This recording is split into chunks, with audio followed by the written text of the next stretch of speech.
Hi everyone, welcome. This is basically one of the webinars that I started out about a series of different kinds of thought leaders in the data world. My name is Shama Ragib, and today I'm here with a very special guest. His name is Thomas Verlaet. So Thomas, would you please introduce yourself and what you're currently doing, the organization that you're leading, and so on. Thanks, Shama, and thanks for having me. It's a pleasure to be here. So yeah, my name is Thomas Verlaet. I started a company called RegCentric. We're an Australian-based consulting company. We focus on data management, particularly as it pertains to the regulatory environment in Australia. So we help financial institutions deal with regulatory obligations that essentially go to how they need to improve their governance, their data management, and ultimately comply with local standards and regulations. So yeah, we are a team currently of 12 people in the company. It's grown reasonably quickly over the last couple of years, driven by a lot of regulatory changes in that space. Regulators are consistently improving or requiring entities to improve their data quality, ensure that they have the right people looking at the right data at the right time, ensure that the regulators get access to the right data at the right time as well. And so, improvements in data lineage, in who owns data, who manages it, and who has access to it becomes ever more increasingly important. So as we know that, situations have changed significantly in the last few months, unfortunately, because of the pandemic that's going on. Just a question around how you see different kinds of organizations that you have helped out in the past navigating this pandemic now in this situation. Broadly speaking, we see that either organizations take a bit of an offensive play or a defensive play. So either they kind of look at the current environment as it's going to be with us for a while, and we better kind of pivot and do, change our models of working, and maybe even the products and the services they offer to be more digital and digitally native. Or alternatively, they may be looking at, more from a defensive play. Let's kind of put things on hold until things clear up and we know, we're actually through it and we're back to normal, rather than maybe kind of looking really at what they could be doing differently, not just now, but how they could maybe even accelerate a digital journey they were on already. So yeah, a bit of an offensive or defensive play, but by and large in Australia, I feel like organizations where it is possible to work from home have really embraced it, and even for external parties such as ourselves, we've still been able to kind of continue our delivery whilst we're working from home, minding the children in the background. Yeah, it's quite interesting how different companies are taking these two different approaches. But in terms of and this is just a follow-up question from your introduction about RegCentric, what kind of projects are you actually dealing with right now and helping the organizations right now with? So in general or as in-depth as you want to go. Yeah, it's a great question. I guess we have a range of clients, and they are in different, journeys of their data governance maturity. I guess just to maybe pick in a particular one, it's kind of mid-sized local bank at very early stages of their data governance journey. So what we're helping them with is essentially look at what are the core capabilities that they need across, the spectrum of data management, which actually includes things like setting up in their case, the Enterprise Information Management Working Group, who should be leading that, who are the participants across the business who should be participating in it, which data assets are they going to bring under that group, and then also who's going to be kind of driving the core capabilities. So they're looking at implementing data lineage, they're working on a data glossary, they're yeah, I guess identifying across the business, roles and responsibilities for their data custodians, as well as, data owners. And so they're at very early stages, and I guess we're just kind of starting them on that journey. And, what does the first kind of mile look like, and what is then the longer term trajectory they could go on. Other clients, we're more helping kind of working through how they are reporting into the regulator. So within Australian context, we have one particular regulator, APRA, who collects data on behalf of many other regulators. And so that's another client we're helping that with actually the implementation of the solutions that aggregate the data, curate it, validate it, and then I guess also have the right governance in place around that data and validation before it then gets submitted to the regulator. So yeah, we were either more hands-on on, feeding data through from systems through to warehouses, through to, for example, regulators, or we're more looking at around, the actual governance and putting in place, the basic building blocks to kind of get on the journey and improve their maturity around how they manage and leverage their data. That's excellent. That's excellent. Thanks for that. So maybe a little bit of a question around recommendations that you may have for people who are watching and those who eventually want to reach a goal similar to yours, which is either helping out in the regulatory world or the data governance world, and leading an organization as well. Maybe a little bit about your journey as well in this. Oh yeah, sure. I guess, look, ultimately about 3 years ago, I decided to kind of start my own company. So if people are to aspire to do something similar and at some point start their own consulting company or their own gig, so to speak, I think there's a couple of things I could say. That is, first of all, if you're currently within an organization and you feel like, at some point, maybe you're not quite ready, but you want to at some point do something similar, is probably try to get as much exposed to all the parts of the business as possible. That is, if you're either say that you're a consultant in a customer-facing role, you would normally not get exposed to, say, marketing or sales, unless you would kind of proactively try to find a way to get some exposure.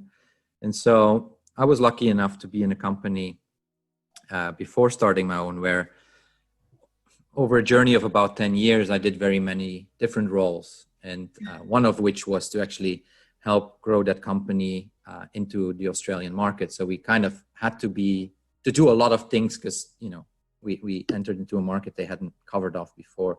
So I got exposed to sales, marketing, to some extent HR, interviewing people, all of things that, ultimately I now do on a day-to-day basis.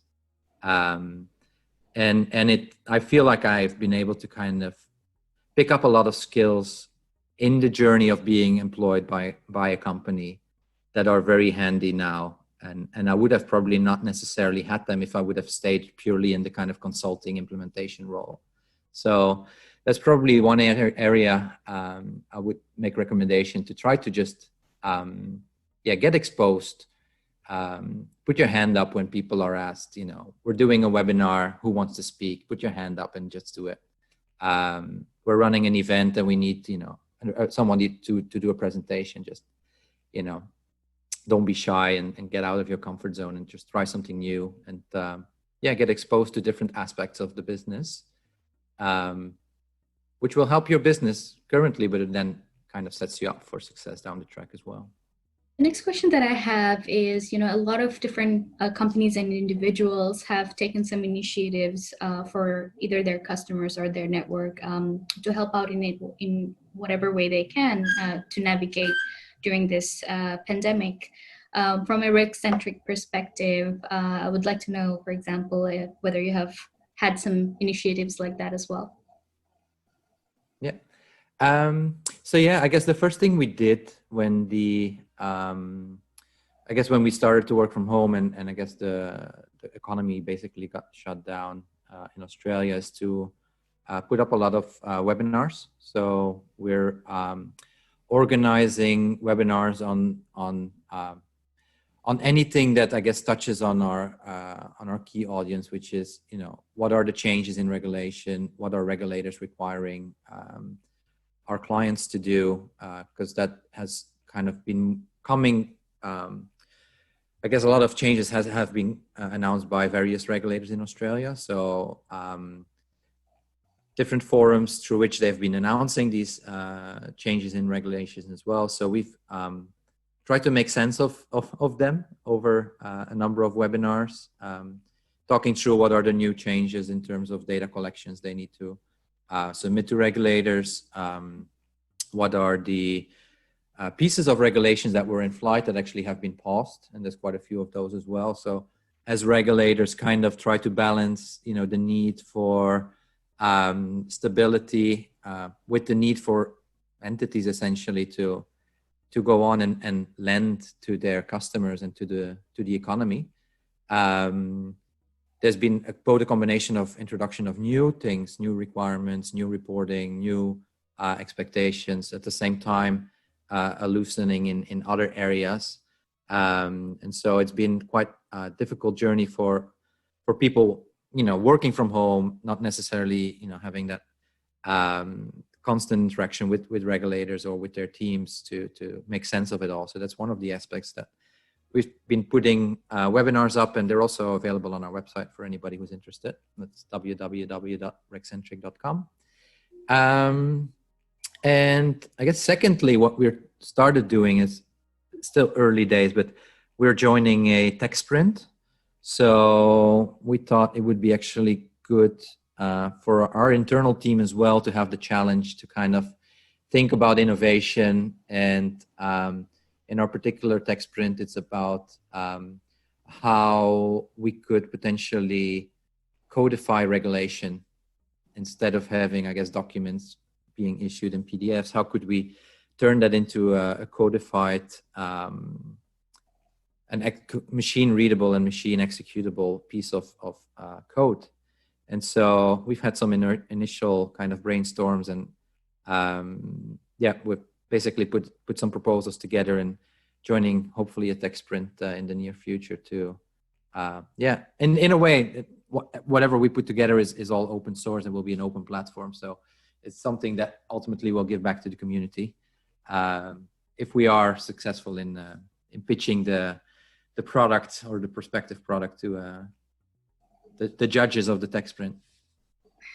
So congratulations, and I wish you all the success. I personally, I feel very lucky that for example, I still have a job and I still am able to work.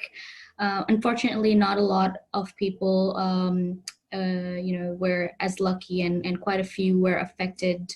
There were layoffs in different organizations due to the cost-cutting measures that you had talked about previously, or even resourcing and so on. The businesses didn't have as much sales as before, and they cut off or they laid off people, unfortunately. So for those kinds of let's say people who are still looking and searching for jobs in the data management space, in regulatory space, do you have some advice where they should look at, what they should do, during this time? Yeah, I guess first of all is don't despair. I think data management, if anything, is going to become even more important in the due to coronavirus. Many organizations will see that there's limitations in their current business models and will need to go kind of digital. I see a lot of opportunity in terms of new digital transformations that will happen.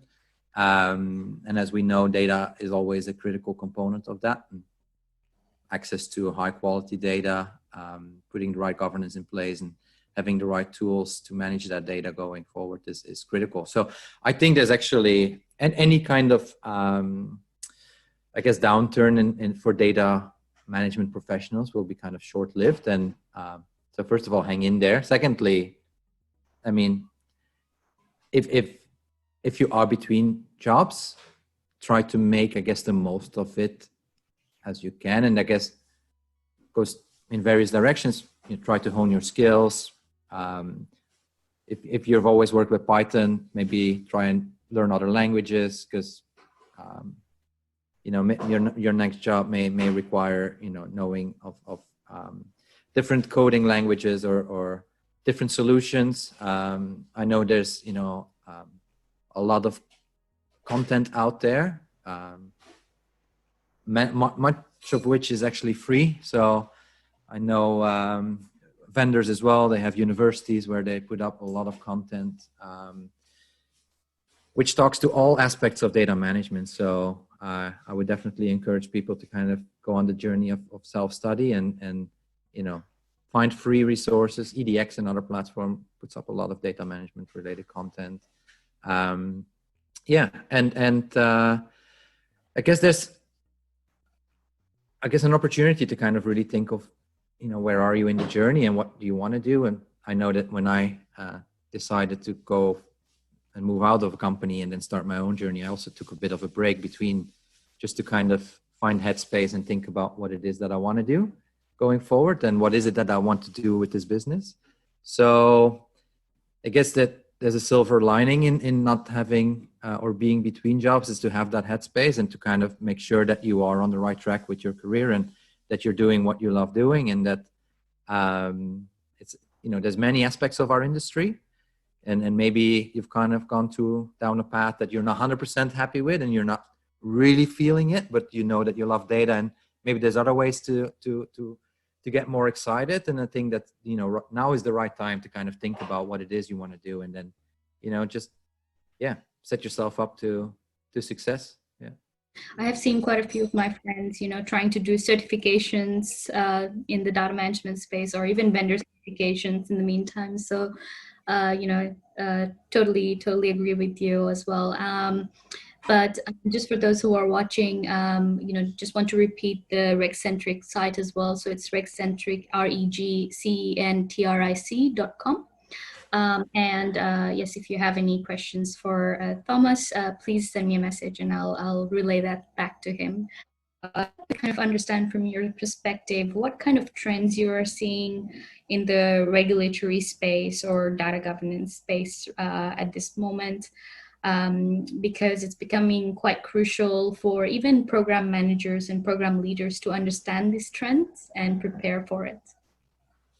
Yeah, great question. I mean, it was a trend already before this crisis. I think the trend of, and I'll speak specifically about Australian context, but it's any regulator around the world has been on a journey to require additional data. So regulators become increasingly data hungry, probably already since even before GFC, but GFC accelerated it. And this crisis is most likely to accelerate it again, because with every crisis, there's, I guess, the need to manage certain aspects of the industry, and to manage, you need data. So there's a continuous increasing demand from regulators to have access to data. And another thing is that it needs to be access to timely data. So the time frames by which regulators receive data is shortening as well. So as technology evolves, we all know that data streaming technologies, big data technologies allow for much faster processing of much larger sets of data. So technology is enabling regulators to actually get to data faster. The regulators are data hungry, and then at the same time, they require more quality data. So they've, BCBS 239 was a big piece of regulation that came through the finance industry. As off the back of the GFC, that really kind of talked to risk data, but we see ever more increasingly regulators requiring essentially regulated institutions to apply similar principles to all their data. And as finance industry deals with things like open banking, consumer data rights here called in Australia, they'll need to share data with third party. Therefore, they need to make sure they have the right controls over that data. we have increasing regulation around privacy and security. So again, another kind of area that requires, again, entities to put in place those kind of governance structures, knowing which data they have, how they're going to protect it, how do they respect the privacy of the actual owners of that data, which often are their consumers or customers. So many different trends that all kind of point to the same thing, which is you need to make sure you have the right controls over the data, you have the right level of quality assurance, the right level of ownership and accountability over your data assets. And then you have the whole journey of, analytics and offering digital experiences to consumers. And in Australia, we've kind of seen the growth of a couple of neobanks in the last couple of years, and they're kind of quickly picking up pace, and Australia is a bit lagging on the European front or against Europe in that front. The neobanks are kind of only starting to offer their products in the market, but if the experience overseas is anything to go by, they will pick up some market share reasonably quickly. And I guess the way that incumbents are reacting is to offer similar, experiences to their clients. Through it, improving their user experience through their apps or through their, digital experience online. So, similarly, they'll try to offer new products and services through analyzing their data. And we see a lot of analytics, advanced analytics, and kind of starting journeys of machine learning and AI in finance institutions as well. And again, is another area where we know that any model is only as good as the data it has run on. So there's a large incentive to get that right as well, so that you don't have adverse outcomes. And especially in our industry, but it goes to any industry. But in the regulated industry, there's regulators that oversee this stuff. And any organization that goes on the journey of applying advanced analytics and maybe machine learning as well, will need to make sure that they have full kind of oversight over their models, governance over the data that went in, being able to explain how models don't create bias, whether it's in terms of offering products or services to their clients or to certain segments of their clients.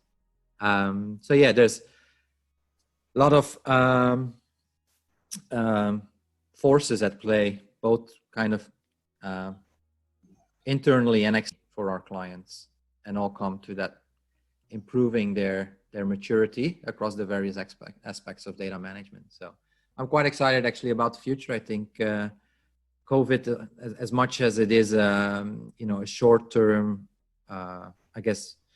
put the brakes to some extent on business development and businesses kind of putting off making investments sometimes in data management and data governance initiatives, but I'm fairly optimistic that will be short-lived and will find plenty of opportunities and projects to work on and help the industry make sure that they bring the right services to market and they deal with their clients' data, which essentially most of our clients deal with their clients' data. So ultimately, helps to protect the consumers as well. Excellent. Thanks for that, Thomas, and thanks for coming online today to speak about these different kinds of regulations, the way you're helping out different organizations navigate them as well, and the kind of initiatives that you have taken yourself and for your teams as well. It's very, very helpful, and I hope that those of you who are watching actually are listening in and taking notes as well while we were speaking.